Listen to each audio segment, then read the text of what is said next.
మీరు శోధనలో ప్రవేశించకుండానట్లు మెలకువగా ఉండి ప్రార్థన చెయ్యండి. స్తోత్రం చెప్పండి ఒకసారి గట్టిగా. శిష్యుల్ని తీసుకొని వెళ్ళి ప్రార్థన చేయమన్నాడు.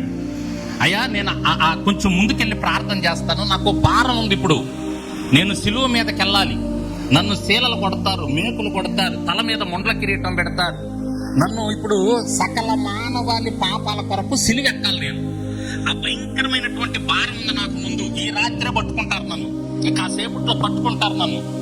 కాబట్టి మీరు ఏం చేస్తారంటే ప్రార్థన చేయండి అయ్యా, నా కోసం ప్రార్థన చేయండి, నేను కూడా వెళ్ళి ప్రార్థన చేసుకొని వస్తానని ఈయన కొంచెం దూరం వెళ్ళి ప్రార్థన చేసుకొని తిరిగి మరలా వచ్చేటప్పటికి వీళ్ళ పరిస్థితి ఎలా ఉందంటే నిద్రపోతున్నారంట.